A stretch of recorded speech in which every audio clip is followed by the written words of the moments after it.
Salut à tous, je m'appelle Benoît, je suis interne en neurologie à Nice. Et qui dit interne en médecine, dit 6 années de fac avant d'y parvenir. Avec 2 concours très sélectifs. Le premier, la PASS, anciennement appelée PACES, à la fin de la première année. Et le deuxième, le concours des ECN, ou le concours de l'internat, à la fin de la 6e année. Comme on le sait tous, ce sont des études qui sont très sélectives et la sélection à chacun des concours est rude. Et pour réussir, ça demande de développer une technique de travail qui soit rigoureuse, constante. La difficulté est que celle-ci est très différente de celle qu'on nous demande au lycée, parce que simplement le volume d'informations à retenir est beaucoup plus important. Aujourd'hui, on va voir quelques techniques que vous pouvez mettre en place pour réviser efficacement vos cours et éviter d'être débordé. Ces techniques, elles s'appliquent quelles que soient vos études, quel que soit votre cursus. Bien entendu, elles sont particulièrement adaptées aux études de médecine, mais ce sont des techniques qui sont assez universelles.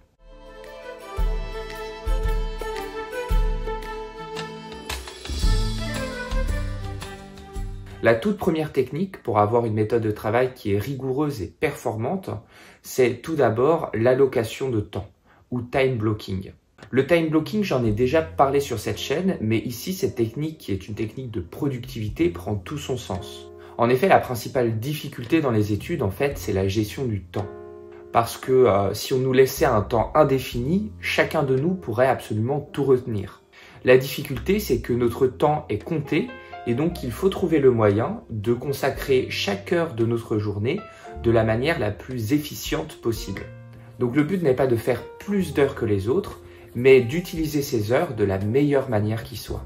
Et ce qui est difficile dans les études, c'est qu'on nous demande donc de passer plusieurs heures à réviser nos cours, mais notre attention, notre durée d'attention, elle, est finie dans le temps.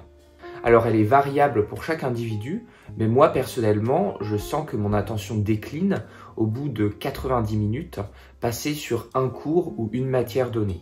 Et votre durée d'attention, elle varie selon l'heure de la journée. En général, on arrive à être concentré plus longtemps dans la matinée. Elle varie selon le sujet traité. Vous aurez tendance à être plus longtemps concentré si c'est quelque chose qui vous intéresse. Et bien sûr, elle varie selon chacun de nous et notre état de fatigue. Mais c'est intéressant d'en avoir une idée pour savoir quand lâcher prise et passer à autre chose. Pour ça, mon astuce, c'est de ne pas se prendre la tête.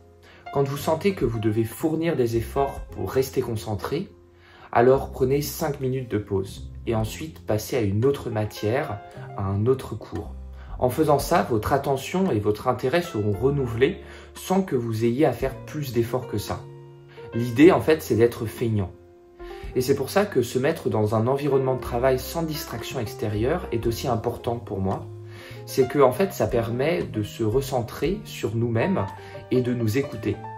Et donc de savoir à quel moment, finalement, ça devient difficile et il faut mieux passer à autre chose. Sachez aussi que cette durée d'attention, c'est comme un muscle. Plus vous la travaillerez et plus elle s'allongera. Donc c'est pas grave si au début, au bout de 10 minutes, vous avez envie de lâcher l'affaire. Petit à petit, vous grappillerez des minutes et vous finirez par faire des sessions de travail de plus en plus longues et du coup de plus en plus efficaces. Ensuite, la deuxième technique pour réviser efficacement nous est inspirée d'un physicien allemand.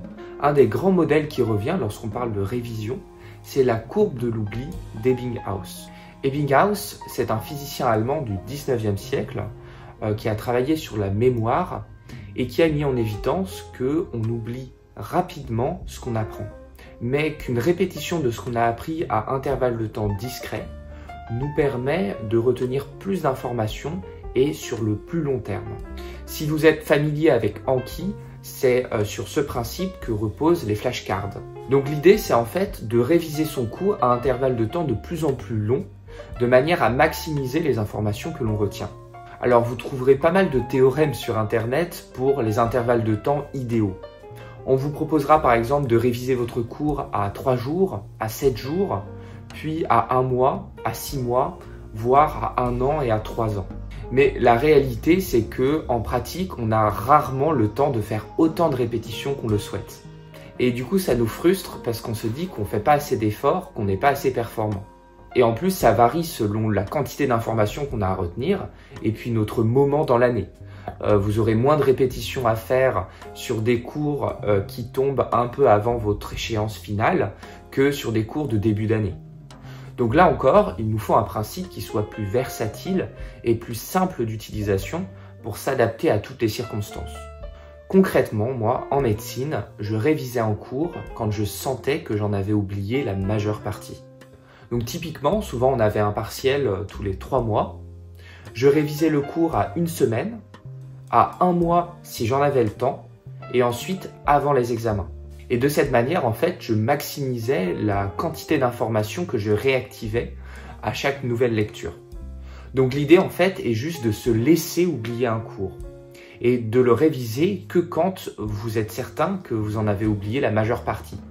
Ensuite, l'ultime hack que j'ai trouvé durant mes études de médecine, c'est de m'entraîner sur un cours avant de le réviser. Alors cette technique-là, c'est peut-être une technique qui est tout à fait personnelle, mais j'y attribue une grande partie de mes résultats. C'est pas quelque chose qui est aussi unanimement partagé que la répétition espacée ou que l'allocation de temps, mais pourtant je trouve pour moi que c'est la technique la plus puissante pour retenir un maximum d'informations. Un peu dans l'esprit de ce que je vous ai expliqué précédemment, l'idée est de se mettre en difficulté, de faire le maximum d'erreurs possibles. Parce qu'en fait, on retient beaucoup mieux les erreurs qu'on fait que les choses qu'on a réussies. Si on part de cette idée qu'il faut que je fasse un maximum d'erreurs possibles, alors du coup, il apparaît naturel de s'entraîner sur des exercices avant même d'avoir relu, de s'être remis dans le cours. Ça va vous mettre dans une situation inconfortable parce que vous allez vous retrouver face à ce que vous avez oublié. Mais en vous forçant à aller chercher les réponses, vous allez créer et activer des nouveaux circuits neuronaux qui s'illumineront finalement quand vous lirez la correction. Et ce qui est assez incroyable, c'est que lorsque vous lisez votre cours après vous être entraîné, naturellement, votre cerveau va mettre en surbrillance les éléments, les connaissances sur lesquelles vous êtes trompé. Et il les retiendra beaucoup plus facilement. Donc ça, c'est la première facette de cette technique.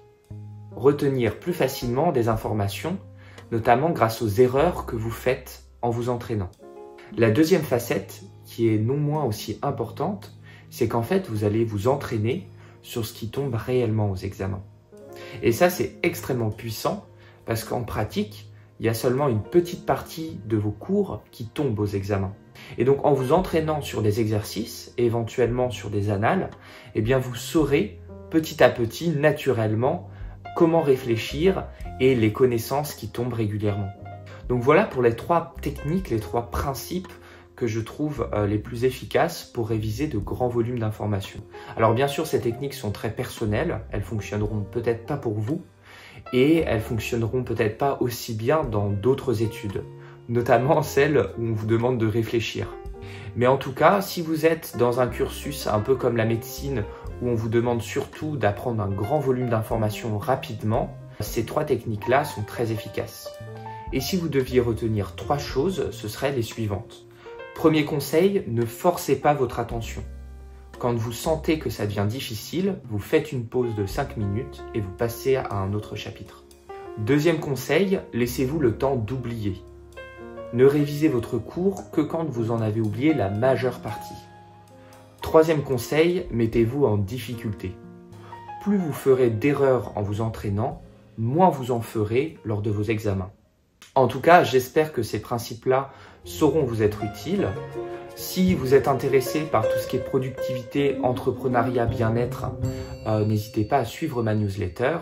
Et dans tous les cas, nous, on se voit pour une prochaine vidéo. Salut!